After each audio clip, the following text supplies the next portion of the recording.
जूझ माजूज कौन है और खुदा का कलाम इनके बारे में क्या कहता है। मसीह यस्सु में आप सबकी सलामती हो। उम्मीद करती हूँ आप सब खैरियत से होंगे। मैं रुखसार डैनियल अपने यूट्यूब चैनल पर आपको वेलकम कहती हूँ। अगर अभी तक आप मेरे चैनल पर नहीं हैं तो चैनल को सब्सक्राइब कर दें ताकि हर आने वाली वीडियो की नोटिफिकेशन आप तक पहुँच जाए।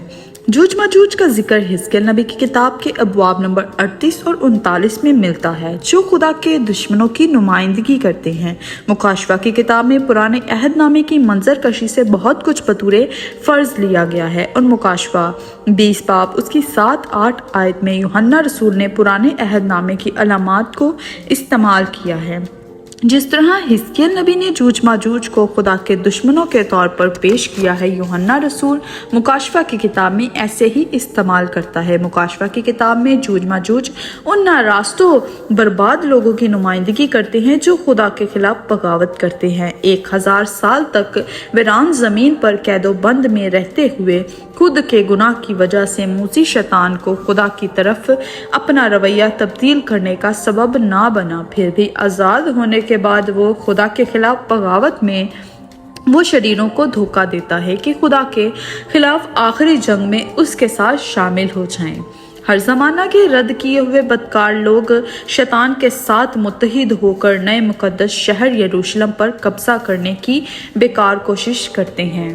बदकार जिंदा हो चुके और इब्लीस अपने दूसरे साथियों के साथ शहर का मुहासरा करते हैं और कहते हैं कि हम इसे ले सकते हैं, हम खुदा के तख्त तक रसाई हासिल कर सकते हैं, तख्त को गिरा भी सकते हैं, लेकिन आसमान से आग नाजिल होकर उनको खा जाएगी।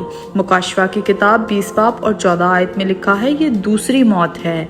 मौत आग की झील में डाल दी जाएगी, गुनाह आग की झील में डाल दिए जाएंगे, इब्लीस को आग की झील में डाल दिया जाएगा, बदकार फरिश्ते भी आग की झील में डाल दिए जाएंगे।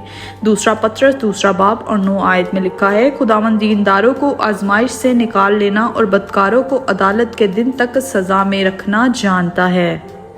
1000 साला ज़माने के इख्तिताम पर इब्लीस का शहर पर हमला करना, ज़मीन का आग से पाक किया जाना, इब्लीस गुनाह बुराई मुगावत का खात्मा कर दिया जाता है। बाइबल मुकद्दस इस वाक़े को दूसरी मौत से ताबीर करती है। मुकाशवा 20 बाब 14 आयत इस ख़त्मी बगावत के खात्मे के बाद खुदा क्या करता है।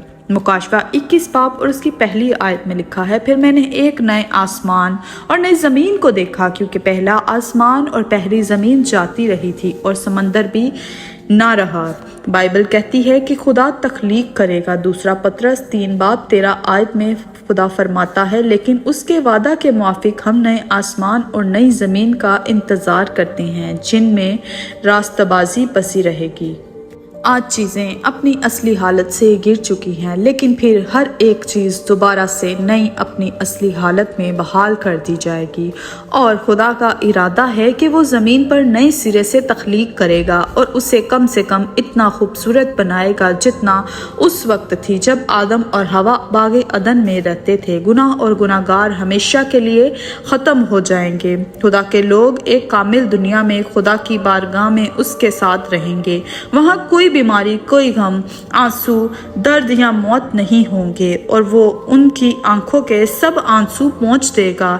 इसके बाद ना मौत रहेगी और ना मातम रहेगा, ना आहो नाला, ना दर्द, पहली चीजें जाती रहेंगी। मुकाशवा की किताब नई सरजमीन पर बसने वाले अपने लोगों के साथ खुदा के ताल्लुक को कैसे बयान करती है। मुकाशवा 21 बाब 3 आयत में लिखा है, फिर मैंने तख्त में से किसी को बुलंद आवाज़ के साथ ये कहते सुना कि देख, खुदा का खेमा आदमियों के दरमियान है और वो उनके साथ सकूनत करेगा और वो उसके लोग होंगे और खुदा आप उनके साथ रहेगा और उनका खुदा होगा। मुकाशवा का 1000 साला अरसा इंकशाफ करता है कि बालाखिर खुदा का इरादा सच साबित हुआ। तख्लीक के बाद गुनाह ने खुदा के बच्चों के साथ उसकी रफाकत में रुकावट डाल दी थी। जब ज़मीनी मक़दस बनाया गया तो खुदा अपने लोगों के दरमियान सकूनत किया करता था, लेकिन लोगों ने अपने गुनाह के बायस उन्हें खुदा को जानने से रोक दिया, जैसे कि खुदा की ख्वाहिश थी और वो उसे जाने।